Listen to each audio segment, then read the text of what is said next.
Oh, he's back. He's back. Second hardpoint. Run out patio. Z, he's one shot. Behind bar, behind bar.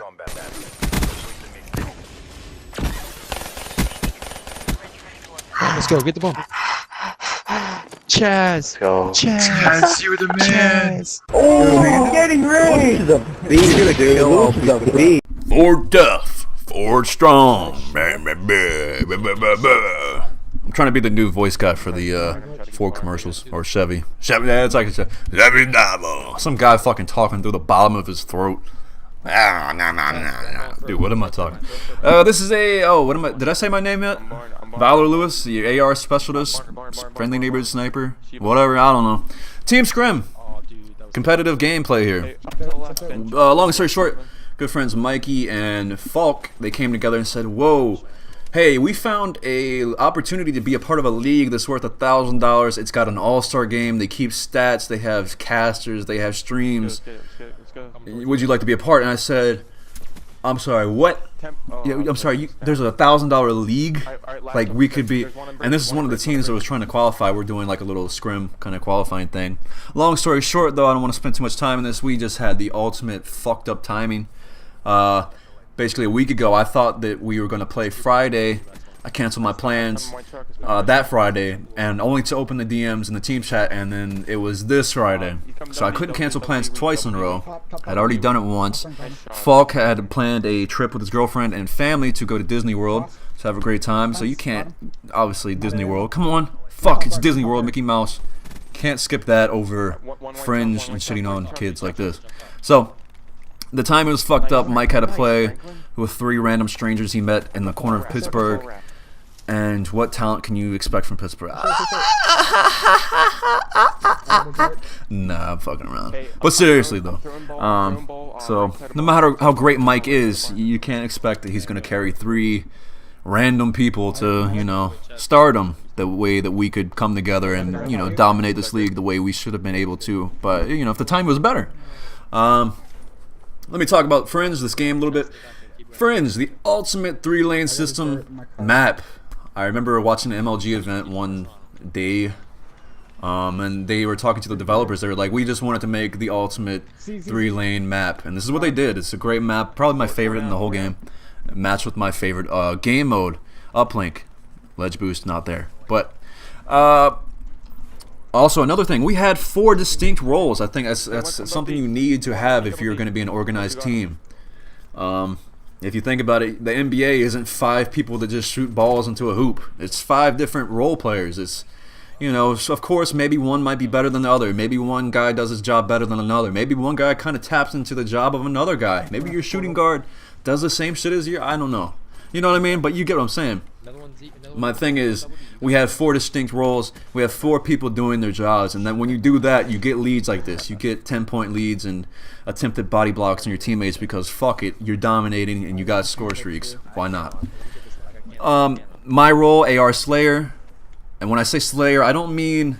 I think a lot of people think Slayer means you're gonna just Neo and you're gonna Matrix your way. You're gonna Keanu Reeves your way into gunfights and win 1v4s. That's not a Slayer to me. It can be, I guess, if you're on some hero shit, but a Slayer is somebody that knows all the spots on the map. He knows where to be, or she. Let's not be misogynistic here.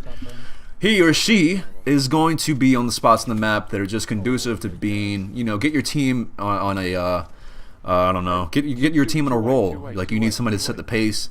And when you got, you know, let me touch on Falk and Mike, basically SMG players here, in your face, fuck you, I'm gonna punch you in the mouth. Hey, that just sets up for a late anchor of Finch or Franklin to be able to turtle up and just take over a game by not really moving much. He can just sit top barn the way he does. He's still sitting top barn. I skipped the frame and he's still sitting top barn to his credit. So he's playing his role. Again, I'm playing, even as a Slayer, you have to play your lane. I know my lane, my line of sight is tracks. I have to stay there, I have to be there. I can't just wander around and go, I'm supposed to get kills. Why do you expect me to play defense? That's just not the way it works. Beautiful play here. I want to give myself credit in the team. We had a Cerberus at the end of tracks. Now, some people say, why not just push the end of tracks? You got a Cerberus there. They're going to be worried about it. This is why. Because I went to White Truck here, and this guy's still worried about the Cerberus. He's still looking the track side. He's expecting that. So sometimes where you can double back on things that your opponent is expecting, it's kind of like, I don't know, another fold in your game that just it helps you win. And when you can think of these things cognitively during the game, I think you really assess the tone and the difference between you and maybe some average teams. That's why I like using counter, because if you think about it, an average team is going to usually have 1 to 2, if they're terrible, maybe even 3 weak links, but usually 1 or 2 weak links in their team, their framework. So if you can exploit that and get the more experienced, better players on their team frustrated without callouts and shit, you can't see your mini map with counter UAV. You can't really pinpoint where and what you want to do and coordinate unless you have some really like Air Force One SWAT team type shit callouts. It's not going to happen. So I love running counter UAV, even though it's not like a Slayer-ish, I'm going to get 50 kills a game type of kill streak. I mean, I could have easily put Wraith on. I could have put Raps on. But at the same time, if I'm worried about winning, I'm going to do something that's just maybe more out of the box. I'm not saying counter UAV is the most out of the box thinking ever, but it's definitely something that some players would look at like, wow, a counter UAV, it's not going to get me any kills. It's not going to... I'm not going to get a specialist. Shouts to the Brett Favre toss. I'm not going to get my specialist any quicker. Like, that's a selfish play. You know what I mean? And the whole point of a team is to do something that's going to help you and your team. So I think counter is very slept on top of gunning kids like this. So this is a chop down game, really quick. Didn't want to put the whole 10-minute gameplay and make you suffer through 5-second respawns and shit. But we just smacked these guys in the mouth. And it's a little disappointing we couldn't get into the league because of the terrible timing. But at the same time, this gave us so much confidence because it's like if this is the caliber of teams we're playing for $1,000, it's definitely doable. So expect more shit like this. Expect more good times. And hope you guys enjoy this. Hope you guys have a great day. And bye bye. Not really. Just Chad scared all of us. We all had just. I mean, if you think about it, Mike, or Franklin had the least amount of points on our team, and he had more than every single person on the other team. Facts. Bro, you can't stop me. I'm like Marshawn Lynch to the basket. Hold my dude. Damn, 6 carry. I even had a carry. That's rare. The only reason I have a carry is I missed the the 2-footer. The 2-footer.